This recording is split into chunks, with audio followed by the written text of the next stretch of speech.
Oi, doutora, boa noite. Tudo bem? Tudo bom? Tudo bom.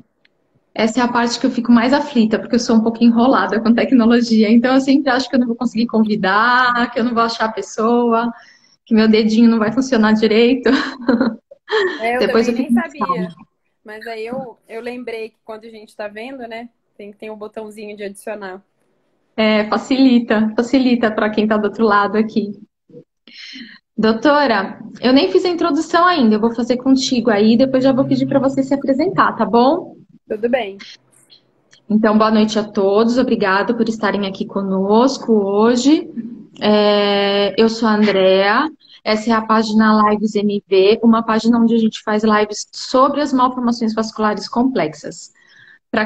Eu sou mãe de um paciente, não sou jornalista da mídia, nada disso, é uma página caseira de mãe falando com médico e às vezes com paciente, quando o pessoal se dispõe a falar um pouquinho. Então, hoje a nossa convidada é a doutora Luísa. Doutora Luísa, muito obrigada por ter aceitado o convite. É um prazer poder falar contigo, conhecer um pouquinho mais sobre você e tenho certeza que você vai nos ajudar muito com muita informação. Obrigada, Andréia. Parabéns aí pela sua iniciativa. Você e a Gabi são super especiais, né, para a equipe. São pessoas que inspiram e ajudam outros pacientes. Então, eu me sinto super feliz assim de participar. Minha primeira live, eu nunca tinha participado, só visto, né, as outras. Então, eu espero que essa nossa conversa possa ajudar também outras pessoas que a gente sabe que esse campo, né, de malformação é um campo com que os pacientes são bem carentes de informação e cuidado, né, um cuidado direcionado e especializado. Ai, obrigada. E é essa a intenção mesmo, né? Porque assim, a gente tem pouquíssima informação, nós leigos, né, para nos ajudar a entender. Às vezes a gente vai na consulta e é muita informação, né? Assim, a gente não nasce preparada para ser mãe de um raro, né? Então, quando chegam essas informações de saúde, a gente se assusta muito fica perdida. Então, acho que informação pode ajudar muito a gente encontrar o caminho certo, se acalmar, tomar as decisões corretas. Acho muito importante as pessoas terem consciência de que é importante ser parceiro do médico, né? Acho que a gente tem que realmente assim ser honesto, chegar, doutora, não entendi, explica de novo, né? E porque essa parceria ela é muito importante para a gente e eu tenho certeza que para vocês também, né? Sim, com certeza. É uma. Então, eu não tinha me apresentado, na verdade, que a gente começou a conversar. É Meu nome verdade. é, Meu nome é Luísa Tilti Biagioni, eu sou cirurgiã vascular de formação. Tenho formação também em ecografia vascular e cirurgia endovascular. Trabalho no grupo de anomalias vasculares do Hospital C. Camargo, junto com o Dr. Zé Luiz Orlando, né, doutora Renata, doutora Luísa, há 4 anos. 5 anos já, vai fazer 5 anos. E, e trabalho também, sou assistente do Hospital Santa Marcelina, onde também me dedico a ensinar os residentes e atender pacientes de malformação vascular. E faço consultório, né? Tenho meu consultório, onde eu faço também ultrassom e faço atendimento de alguns pacientes também com doenças vasculares, né? Além da própria malformação. Doutora, já vou até te fazer uma pergunta. Essa parte de ultrassom, você também faz o exame de ultrassom ou Faço, só nos procedimentos? eu fiz um aperfeiçoamento com a doutora Nilce, né? Acompanhei ela durante 2 anos e meio. A gente ainda tem uma relação de discutir caso, né? E de muita amizade também. E eu faço os exames durante os procedimentos e faço no consultório exames de menor complexidade, né? Não como é Ah, mais tá. claro. E eu consigo também fazer avaliações de pós-operatório, de alguns pacientes que a gente faz, e mapeamento pré-operatório também. Doutora, então, para a gente entender a sua trajetória, eu sempre pergunto, a primeira pergunta que eu faço é quando decidiu que queria ser médica, como que foi essa sua decisão, e aí conta um pouquinho para a gente da sua trajetória até chegar no grupo de anomalias vasculares, por que escolheu a área vascular, conta um pouquinho para a gente sobre você. Então, eu estava, né, pensando nisso, porque você me mandou o roteiro, né, muito bem feito, por sinal, gostei bastante do roteiro. E o que eu lembro, assim, que eu sempre gostei, sempre fui muito curiosa e gostei de coisas de natureza, assim, né? Até uma época da minha vida eu pensei em fazer biologia. E quando eu era bem pequena, acho que aí por volta de 10, 11 anos, eu entrei no grupo escoteiro. E os grupos escoteiros fazem acampamento, né? A gente tem. E dentro ali das subdivisões de uma patrulha, que é o grupo, né? Os pequenos grupos dentro de um grupo, a gente tem algumas especialidades. Então, os acampamentos, umas pessoas são dedicadas a montar o acampamento, outra comida, e tem a parte de primeiros socorros. E eu adorava essa parte de primeiros socorros. De resgate, salvamento, aqueles manuais mesmo, né, que a gente tinha. E aí, a partir daí, eu comecei a pensar em realmente fazer medicina para lidar com essas situações mais de urgência e emergência mesmo. E continuei pensando nisso, né, ao longo da vida. Fiz faculdade em Brasília, eu sou de Brasília, então fiz faculdade estadual. E durante a faculdade, eu gostava muito de criança, então eu já pensava em trabalhar ou cirurgia pediátrica, alguma coisa que eu pudesse aliar esse atendimento de urgência e emergência e procedimentos cirúrgicos também. E durante a faculdade eu tive um professor no segundo ano que era cirurgião vascular, acompanhei ele em visitas nos hospitais e gostei bastante da especialidade, né? Porque engloba uma faixa etária desde bebezinho até idoso, com vários procedimentos de baixa, média e alta complexidade, e também essa parte de imagem, né? Tanto de cirurgia endovascular, que a gente usa bastante no raio-x dinâmico, quanto ultrassom. E aí optei por fazer, então, cirurgia, sabia que queria área cirúrgica.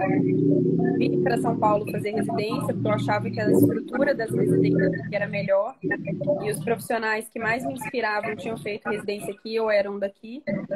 E cheguei em 2009 em São Paulo, fiz residência de cirurgia geral no Hospital Santa Marcelina. E mesmo durante a residência, eu ainda fiquei um pouco em dúvida se eu fazia cirurgia vascular. E acabei optando por fazer mesmo. A minha segunda opção era cirurgia pediátrica, que eu gostava bastante também. E durante a residência, alguns pacientes de malformação que já eram pacientes da equipe do Santa Marcelina me interessavam muito, era uma coisa que me chamava muito atenção. E a única coisa que eu achava, ficava um pouco desconfiada, é que todo mundo tinha o mesmo diagnóstico. Todo mundo tinha hemangioma. E eu ficava assim, não, mas é tão diferente uma pessoa da outra, e aquilo foi me dando uma curiosidade, eu comecei a estudar, e depois que eu concluí a residência, eu resolvi fazer esse aperfeiçoamento em ultrassom, e em ultrassom vascular a princípio, e fui fazer com a doutora Nilce. E aí ela começou a me apresentar os casos de malformação, eu me apaixonei pela subespecialidade e comecei a frequentar as reuniões, né, do grupo, até que continuei com ela e até que eu comecei a trabalhar, fui convidada para trabalhar no grupo pelo Dr. Zé Luiz Orlando em 2017. Foi quando eu comecei a frequentar o AC Camargo. E aí, desde então, eu tenho me aprofundado, né? Me tornei membro da Sociedade Internacional e tenho aprofundado. A gente sempre tem escrito bastante capítulo de livro, né? A convite dos principais livros de cirurgia vascular. Eu, Dr. Zé Luiz Orlando. Hoje a gente vai dividindo os capítulos aí entre os grupos. E estamos organizando, a gente está se organizando também para começar a fazer trabalhos, né, com esses dados para divulgar mesmo os resultados dos tratamentos, né, de maneira científica, para que esses dados de tratamento possam ser compartilhados e ajudem outras pessoas também. Então foi mais ou Porque menos isso. tem pouco trabalho assim no Brasil, né, sobre as anomalias vasculares, né? No Brasil tem bem pouco, tem alguns relatos de casos só, mas trabalhos assim com um rigor científico maior, né? Que a gente faz algumas metodologias para melhorar o resultado mesmo dos trabalhos, não tem. Então, mas é Até porque é uma proposta recente futura. também, né, doutora? Se parar para pensar, toda essa classificação que hoje se usa, tudo isso de uma, assim, para a medicina é relativamente recente, né? Sim, com certeza. Se a gente pensar que o embrião, né, da classificação atualizada, ele começou ali no final da década de 70, né, começo dos anos 80. E aí, a partir realmente de pessoas que questionam sempre, né, porque a medicina é uma ciência que a gente fala de verdades transitórias, que a gente tem que sempre questionar, né, se o que a gente está fazendo é o melhor mesmo, se não existem outras possibilidades. E foi a partir desse questionamento de patologistas e cirurgiões plásticos, né, o Dr. Mulliken, que foi criada e proposta essa classificação que foi revolucionária, porque realmente conseguiu fazer uma estratificação dessa doença, né, e de maneira a melhorar muito a abordagem dos pacientes, a normatizar o diagnóstico e fazer o tratamento de maneira adequada. E não, né, simplesmente classificar tudo como uma doença só. E Então, lá fora tem mais, né? Então, eu acho que essa é importante. Eu queria, assim, mostrar para as pessoas a importância de fazer parte de uma sociedade internacional, né? Porque a partir disso vocês conseguem se atualizar diante de pesquisas até mais recentes do que a de vocês, por conta da quantidade de pesquisa, né? De financiamento até de pesquisa que a gente tem fora do Brasil, né? Tô correta? sim, as pesquisas de malformação a gente até consegue ter acesso, né, pelas plataformas, é um acesso limitado, mas até a gente consegue acompanhar. Mas fazer parte da sociedade quer dizer isso mesmo, que a gente está atualizado em relação à classificação da doença, que é uma coisa super importante. A gente acompanha, a gente recebe e-mails semanais com discussões. Agora eles abriram um fórum, então a gente tem discussões em tempos reais de dúvidas e a gente consegue também inserir casos que a gente tem dificuldade diagnóstica dentro dessa discussão. Então é importante participar, né? Todos os membros do grupo do AC Camargo são participantes ativos, né? Ou na verdade estão se inscrevendo. E isso dá uma segurança, né? Porque a gente consegue uniformizar as condutas, né? Em relação ao tratamento, ao diagnóstico e ao tratamento. Uhum. E já que a gente está falando que existe essa classificação, por mais que a gente já falou isso em outras lives, é sempre bom reforçar, né? Então, de uma maneira resumida, né? Afinal de contas, o que são as anomalias vasculares, né? Por que a gente fala tanto de hemangioma e malformação vascular? Qual que é basicamente essa diferença e a importância dessa classificação? Então, as anomalias são um grupo de doenças bem heterogêneos, né? Que englobam basicamente dois grandes grupos que têm um comportamento bem diferente. Então, as anomalias são compostas pelos tumores vasculares, e tumor realmente é um tumor que pode ser benigno ou maligno. É uma célula que ela não vai respeitar o contato com outras células e ela vai começar a proliferar além do ciclo celular normal. Então, o nosso ciclo celular, dependendo do tecido, tem um tempo, né? A pele dura um tempo, vai trocando as células, e o tumor é uma célula que ela é teimosa, ela vai crescer mais do que as células normais. Esses são os tumores. As malformações, que é o segundo grande grupo dentro das anomalias, são causadas por defeitos genéticos em mosaico, né, pós-fecundação. Então, não é uma coisa, na maior parte das vezes, que passa, a gente recebe, então, informação que a gente percebe que é bem importante para os pais, mas na maioria das vezes não é hereditário. Então, não é um gene defeituoso passado dos pais para os filhos. Durante o período embrionário, ali por volta da quarta, quinta semana, que a gente tem um brotinho primitivo, não tem nem rostinho, bebê, nada, a gente começa a ter uma diferenciação do sistema vascular entre coração, artérias, veias e linfáticos. E nesse período, alguns genes de algumas células exibem mutações. E essas mutações vão causar um desarranjo naquelas células ali. Então, não é um tumor, são células que têm um ciclo normal, mas tem comportamentos eles respondem de maneira diferente a trauma, a estímulo infeccioso, ou então até mesmo aos hormônios de estirão ali de puberdade, e elas começam a crescer um pouco mais do que as células normais. E aí elas vão causando um desarranjo na anatomia habitual, e são doenças congênitas. A criança já nasce com elas, mas às vezes não são visíveis ao nascimento. Então, as anomalias são compostas por esses dois grandes grupos, tumores e malformações. E a mutação genética é só em malformação vascular, então? As mutações que acontecem pós-zigóticas, sim, mas os tumores, como qualquer outro tumor, tumor de laringe, tumor de mama, também são relacionados a algumas mutações. Mas, então, Uhum, tem genes identificados para os dois, mas a causa das anomalias são essas mutações pontuais mesmo, do gene. uhum, uhum. E quando a gente fala de causa, então a gente não sabe, mas você mencionou que, né, acho que raramente pode ter alguma hereditariedade, por exemplo, alguém que tem um hemangioma, uma malformação, pode passar para o filho, mas isso não é certo, é isso?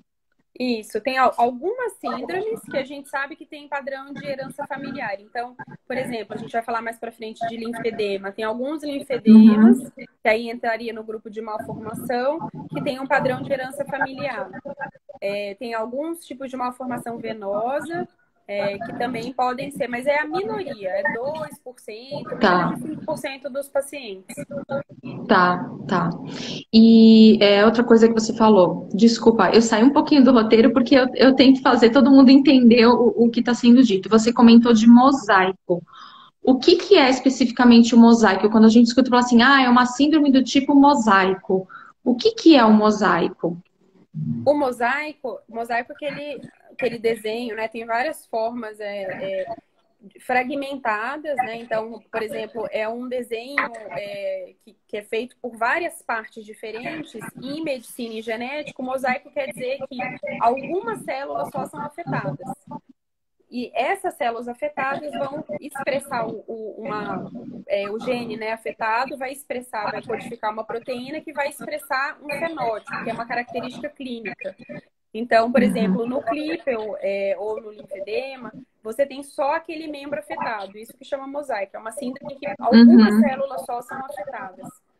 É assim, né? É uma alteração ali vascular, mas não vai afetar todo o seu sistema vascular, porque ela afetou Isso, determinadas células. Tá isso, certo? exatamente. Isso. É isso. Ah, legal. Então é por isso que chama. E por isso que a gente vê malformação em tudo quanto é lugar, então. Porque vai depender ali posso chamar assim, do acidente durante a gestação onde aconteceu, Da mutação né? genética. Porque tem genes que vão fazer essa mutação ter alterações só na parte vascular, mas tem genes que a gente sabe que influenciam todo o desenvolvimento de outras estruturas vizinhas. Então, a gente sabe que tem Uhum, paciente que tem alteração vascular, alteração de partes moles, óssea, e por aí vai. uhum. Que são as Entendi. síndromes, né, Legal. complexas. Entendi. E quais são, assim, as síndromes mais comuns relacionadas às anomalias vasculares? E todas são raras? Quando a gente fala de anomalia vascular, elas são raras? A anomalia vascular, se você pegar o grupo todo, ela não entra como uma doença rara, o grupo todo.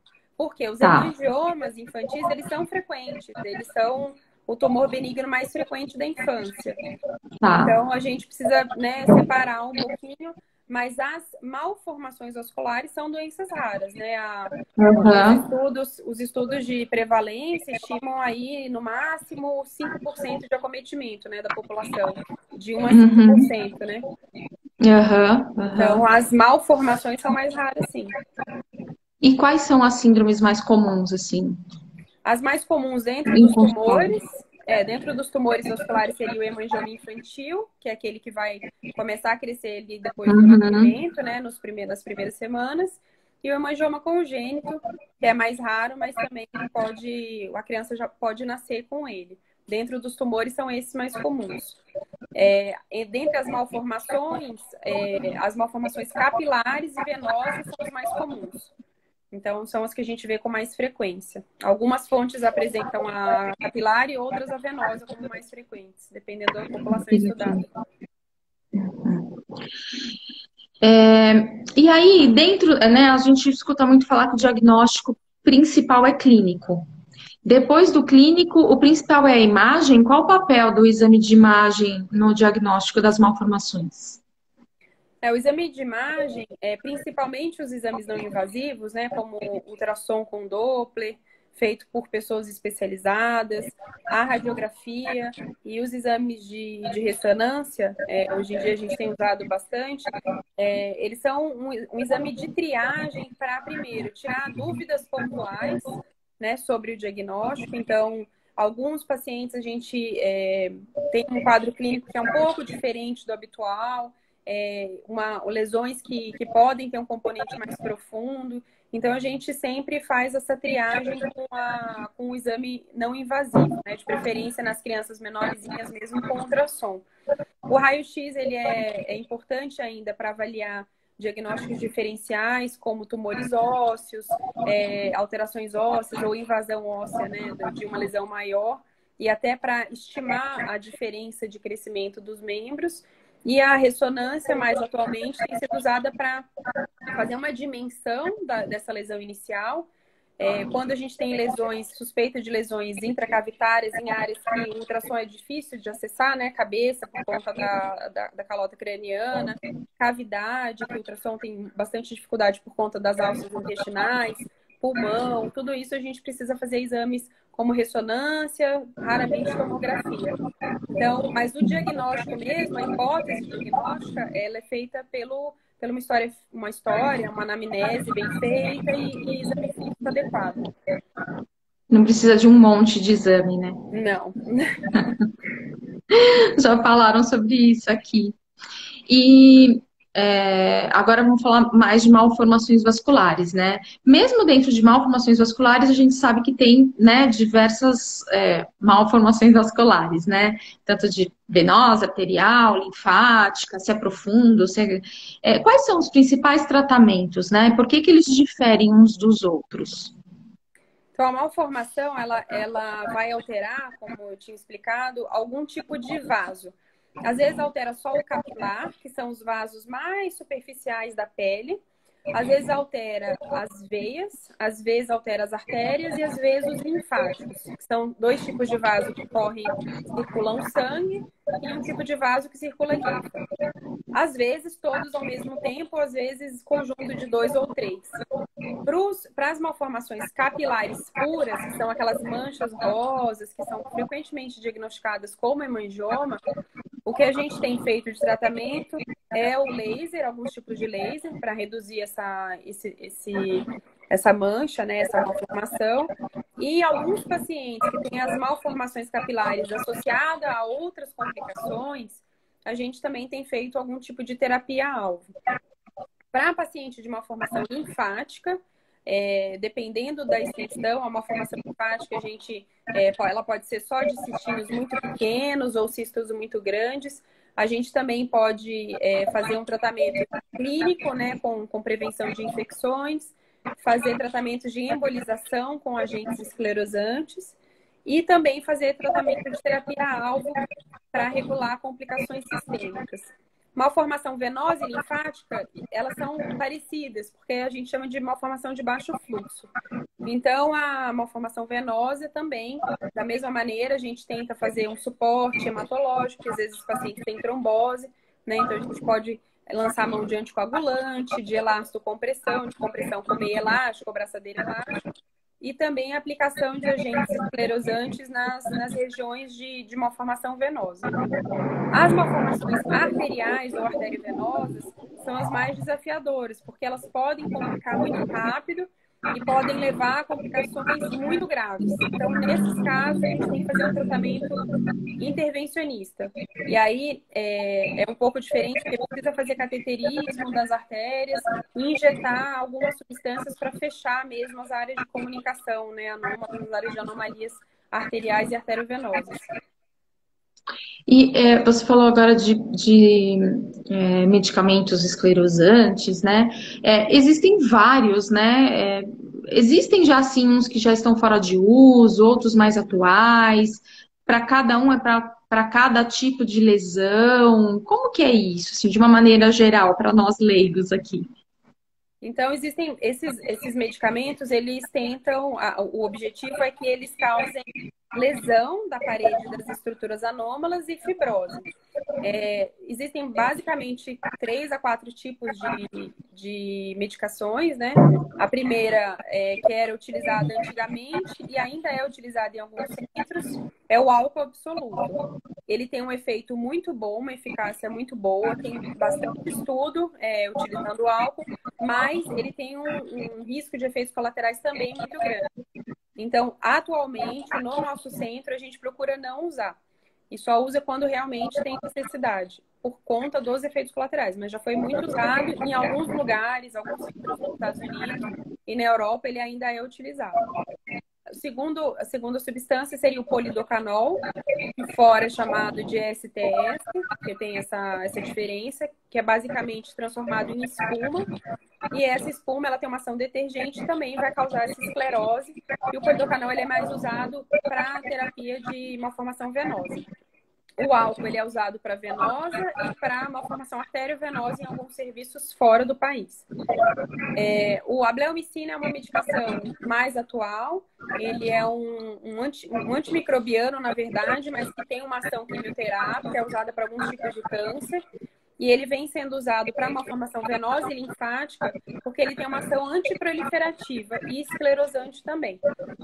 E a malformação, e até para arterial, alguns casos a gente tem usado também, tem alguns trabalhos fora, né, em alguns centros no Japão e China, usando a bleomicina para artéria. E a quarta classe seriam medicações mais específicas para, não tanto esclerosantes, mas mais para tratamento de MAVE, que são adesivos musculares, copolímeros, que é isso que a gente chama de cola, né? Que são tratamentos para malformação arteriovenosa mesmo, e alguns casos aí de malformação venosa também. A gente sabe que tem alguns serviços, né? Alguns médicos que usam algumas terapias que não têm estudo. Então, essas que eu citei são as que têm estudo no mundo inteiro, que são utilizadas no mundo inteiro, claro que de maneira diferente, porque tem centros que têm preferência pelo álcool, centros que usam mais a bleomicina, mas de maneira geral são as substâncias que têm evidência científica robusta para serem usadas. As outras são off-label, que a gente chama, que é quando não tem evidência suficiente. Isso que você falou, assim, é muito importante, né, doutora? Porque agora que a gente está vivendo esse tempo de Covid, a gente está escutando muito sobre ciência, sobre vacina, sobre pesquisa, né? E cada hora vem, não, esse remédio serve, esse remédio não serve.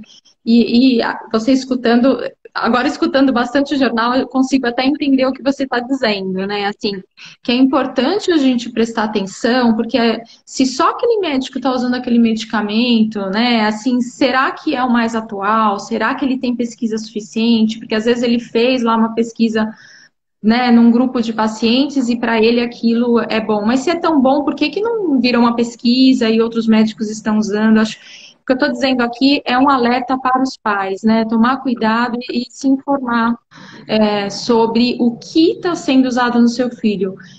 Para a gente é muito complicado acompanhar e entender todo o tratamento, né, doutora? A gente precisa confiar nos médicos, mas a gente precisa se informar um pouco e fazer todas as perguntas aos nossos médicos para saber o que está sendo feito, porque a gente está vendo isso na TV todo dia, né? Assim, tratamentos ineficazes, porque fez uma pesquisa e deu certo, mas tem N outras fases, né, de pesquisa para mostrar se dá certo mesmo, se não tem complicação.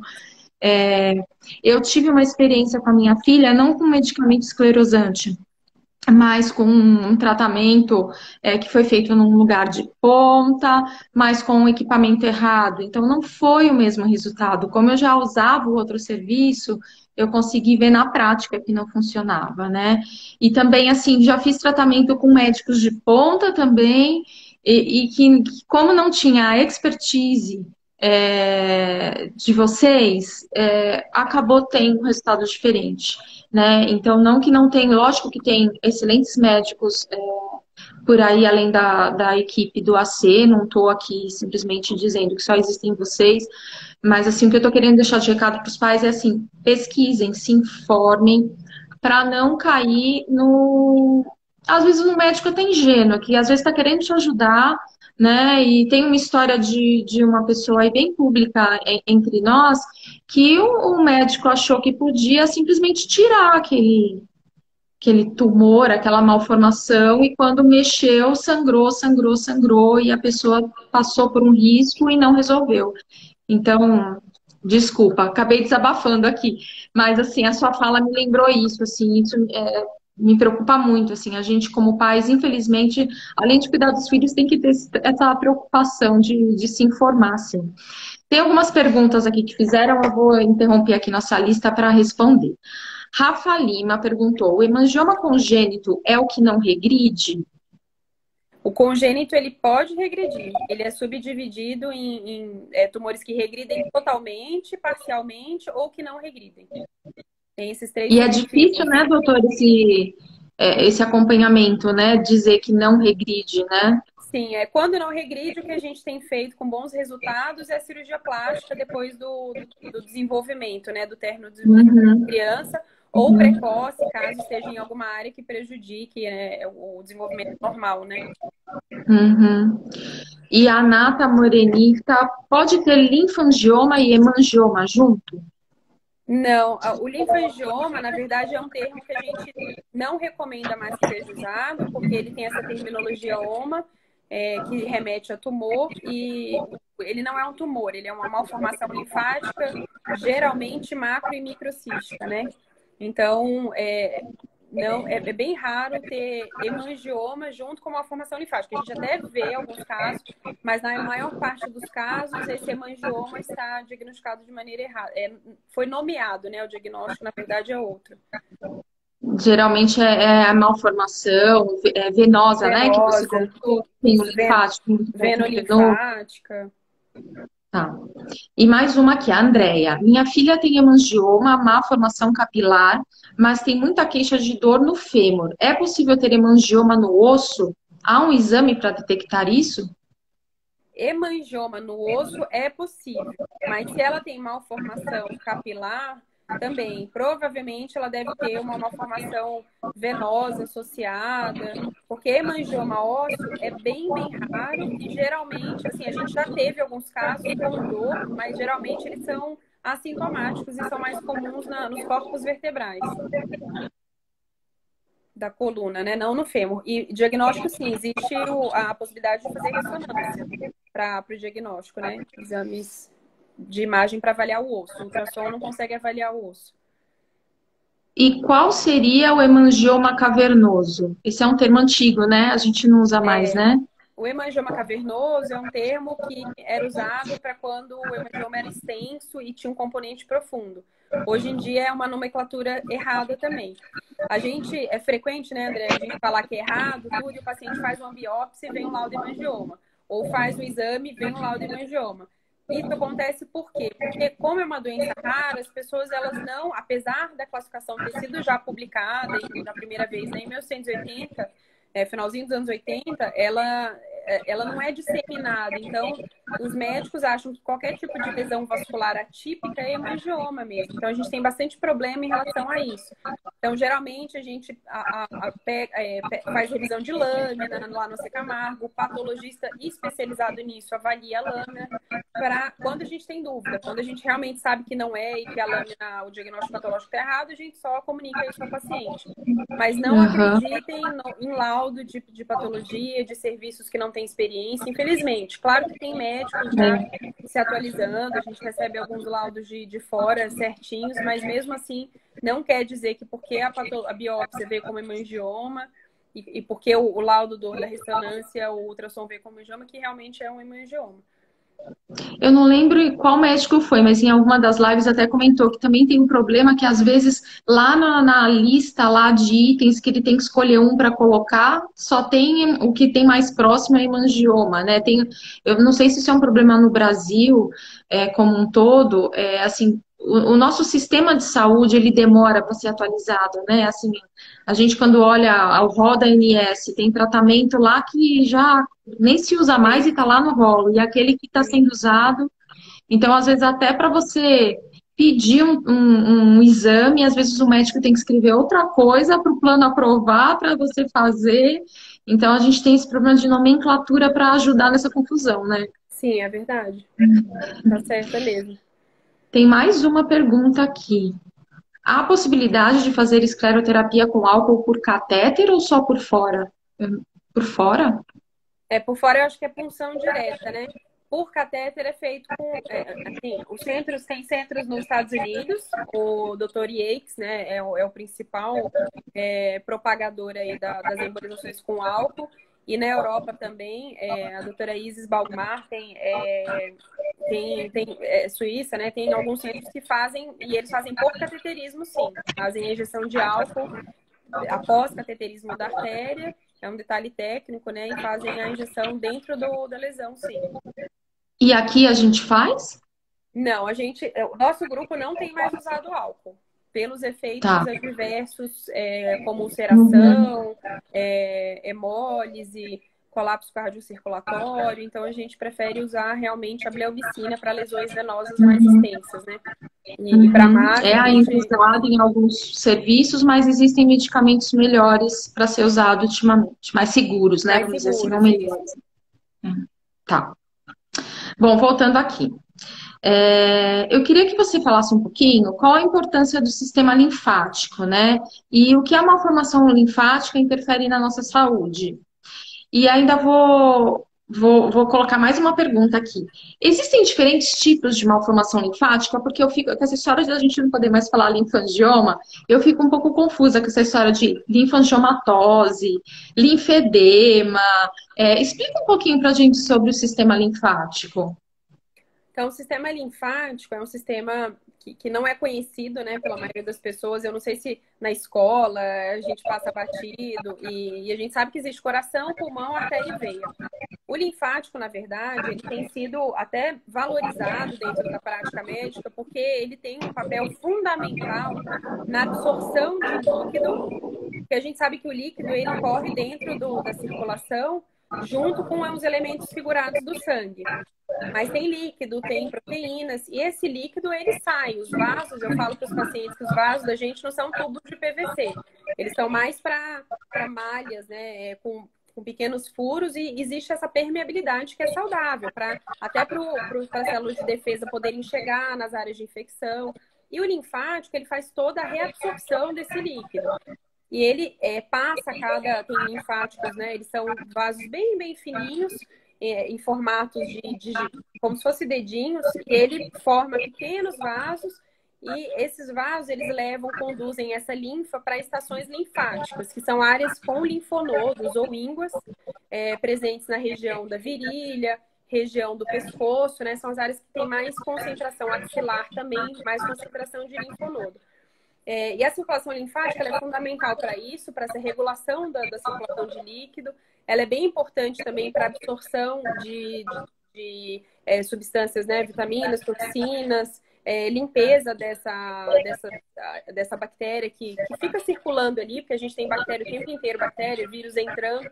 O linfático que faz essa defesa e também ajuda a fazer esse controle imunológico e ajuda também a absorção intestinal, né, de nutrientes e redistribui.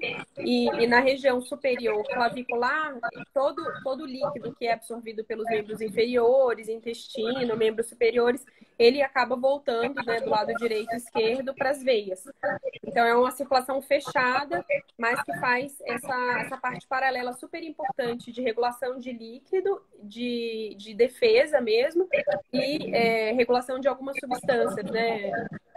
Colesterol, algumas outras substâncias que são absorvidas pelo intestino. A evolução da doença, então, assim, a malformação linfática, qualquer malformação, ela pode ter uma mutação precoce, lá no comecinho do desenvolvimento do vaso, ou uma mutação mais tardia. Quando a mutação é precoce, você não vai nem desenvolver o vaso, você desenvolve estruturas que a gente chama de estruturas amorfas, como, por exemplo, o linfangioma, que é um cisto linfático gigante, ou cistos pequenos. Quando a mutação é mais ali, que já começou a desenvolver o vaso, já está formando o vaso direitinho, está começando a formar o linfonodo, é uma mutação mais tardia. Aí você tem a formação de vasos ou de maneira em número insuficiente, ou então de maneira inadequada, vasos muito dilatados. Isso daí vai ser manifestado clinicamente pelo linfedema. Então, é a temporalidade da mutação. os linfedemas congênitos, né? Porque a gente sabe que a pessoa também pode ter linfedema adquirido, ela pode ter linfedema sem nenhuma mutação, mas ou por uma agressão, por um trauma, ou por filariose, que é uma doença endêmica ainda em vários locais do mundo, ou então por radioterapia, por câncer, ou mastectomia para câncer de mama, cirurgias de câncer de melanoma, testículo, ou até mesmo por infecções superficiais tipo erisipela. Então, esse grupo de pacientes são pacientes que nasceram com uma população linfática normal, teoricamente, e eles têm uma agressão que leva a uma disfunção, e aí o linfedema pode ser também se manifestar nesses casos. Ô, doutora, e por isso que assim, os grandes inchaços de malformação linfática que a gente vê, eles são em pescoço, a parte assim, tronco perto da axila e assim, coxa, virilha. Porque acaba tendo a malformação nessa região onde se concentra mais linfático, linfonodos. Linfonodo, É isso? isso. Uma formação linfática ela é bem mais comum na região cervical e face. Mas aí, como você tinha mencionado também, a gente pode ter malformações generalizadas, que aí realmente é uma malformação bem mais grave, que a pessoa, em vez de acumular o líquido ali no membro, o membro ficar inchado, ela começa a acumular líquido dentro do tórax, dentro do abdômen. Pode ter alterações ósseas também por mau funcionamento de linfático, e isso é caracterizado como uma malformação, uma anomalia linfática generalizada. Mas realmente Então, não é coincidência as lesões mais frequentes serem nessa região, porque essa região tem um número muito grande de linfático, e é nessa região supraclavicular que esse linfático deságua na veia. E os linfáticos voltam, né, a circular. então todos esses, a nomenclatura é malformação vascular. Sim. A diferença é o linfedema, que aí aconteceu a mutação depois, e aí vai gerar, vamos dizer assim, um inchaço geral, principalmente de membros. Correto? Dependendo da mutação, você pode ter inchaço só dos membros inferiores, ou você pode ter um inchaço bilateral ou unilateral, nos linfedemas puros, né? Congênitos, que aí não tem uma formação de artéria, não tem de veia. E nessa síndrome de linfedema congênito também você pode ter algumas outras malformações, por exemplo, alterações somáticas, que aí já entra a síndrome de Down, síndrome de Turner, você pode ter o linfedema como uma manifestação associada. E também na síndrome de malformação vascular, você pode ter um componente mais de linfedema, tipo o Klippel-Trenaunay, Proteus, você pode ter também um componente exacerbado, né, do linfedema. Então, em malformação não tem receita de bolo. Cada paciente vai ter um jeitinho próprio, né, uma manifestação própria mesmo. E mexe completamente com a nossa imunidade. Pode mexer. Agora, sim, tem bastante estudo nessa área de imunidade relacionada a linfedema e a circulação linfática, mas a gente sabe que tanto quando a criança fica doente, que a malformação linfática ela responde com uma reação inflamatória. Então, muita criança pode ter dor e aumento das malformações linfáticas, e às vezes até ficar vermelhinho mesmo, como se tivesse infecção partindo de lá.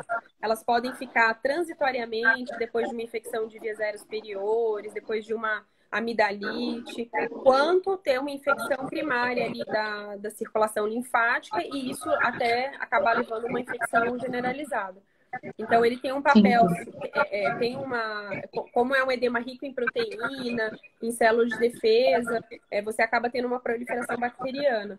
E a linfa, ela tem uma importância na imunidade bem grande. Entendi. E a linfangioma-tose é a malformação linfática? Isso é um termo que eu não escuto muito, mas eu vejo algumas vezes. Linfangioma-tose é a malformação linfática. Linfangioma-tose é um tipo de malformação linfática mais generalizada. Ah, tá. Entendi. Mas é um termo que não está na classificação da ISVA. Tá. E você comentou aí um pouco sobre erisipela. A gente escuta muito, né, dos pacientes assim, falar de que teve uma erisipela ou teve uma celulite. Eu, inclusive, confundo bastante uma e outra, né? Por que que a gente tem erisipela e celulite, esses pacientes com malformação têm? E qual a diferença delas entre erisipela e celulite? As duas são processos infecciosos de partes moles, né? Então a gente fazem parte desse grande grupo. E é uma diferença bem sutil, porque até os médicos ficam em dúvida. Se você for ler o conceito, a celulite é uma infecção mais profunda, que acomete o tecido celular subcutâneo e planos mais profundos, e a erisipela seria uma infecção mais superficial, aí acometendo só a pele, né? E a camada mais profunda da pele. Ambas são infecções causadas por bactéria que moram no nosso organismo, geralmente, né, de maneira geral.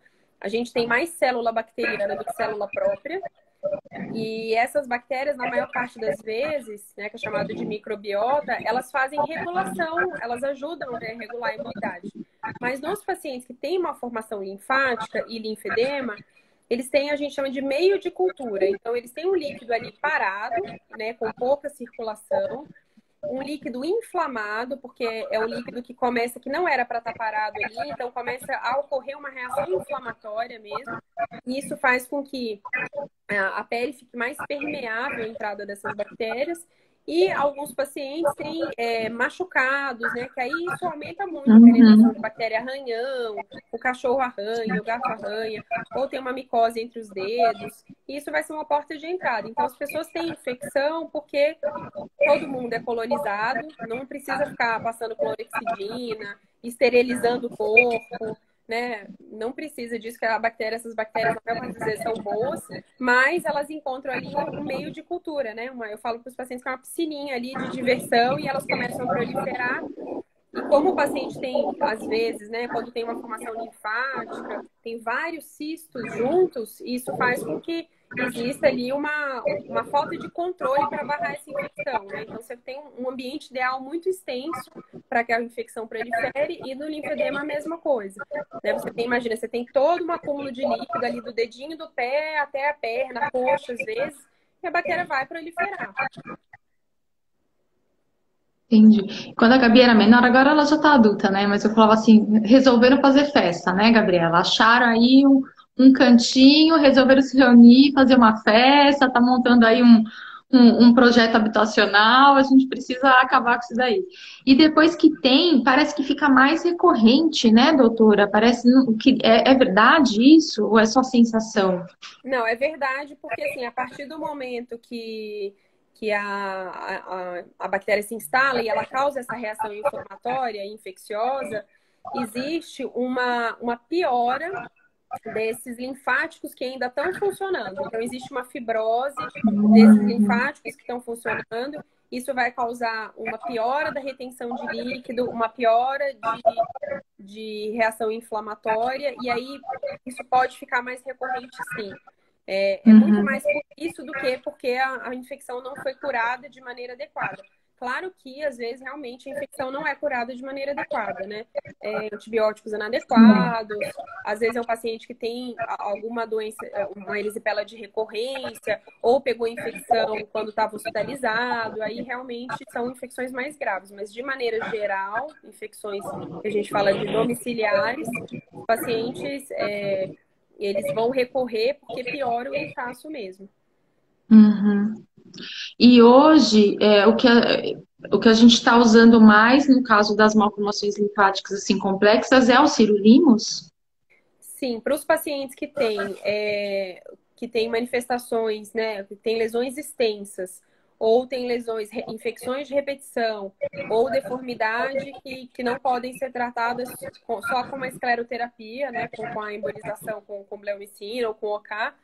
Eu acabei esquecendo de falar do OK, né, para linfático, que é um dos agentes também que a gente usa, mas é mais difícil de usar hoje em dia. E nesses casos, os pacientes têm essa dificuldade mesmo de melhora, né, do quadro, e vão ficar recorrendo, e aí pode acontecer de precisar, né, do sirolimus, porque são casos que já têm uma gravidade maior. O sirolimus, sim, a gente sabe que o sirolimus é uma medicação antiangiogênica, que a gente chama de terapia-alvo. Ele vai inibir um receptor que faz toda uma sinalização dentro da célula para permitir a proliferação dos vasos sanguíneos.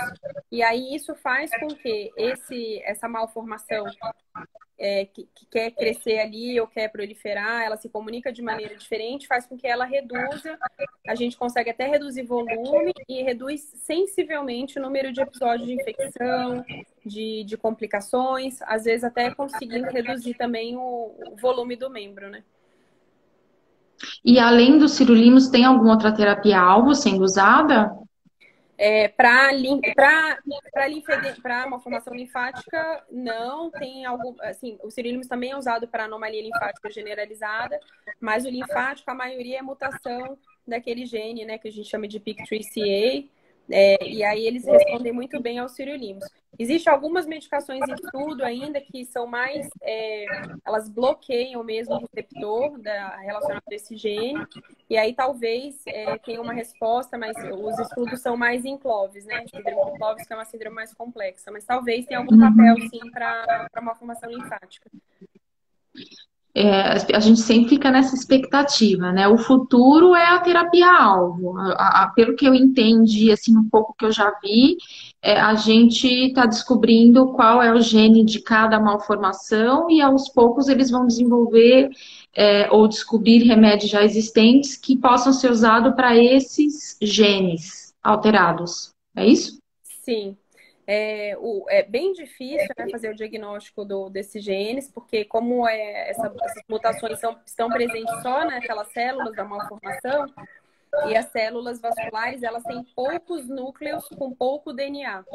Então, é bem difícil. A gente está até, né, tentando desenvolver agora os testes lá no Camargo. Provavelmente esse ano vai ser um ano de muita pesquisa em relação a isso.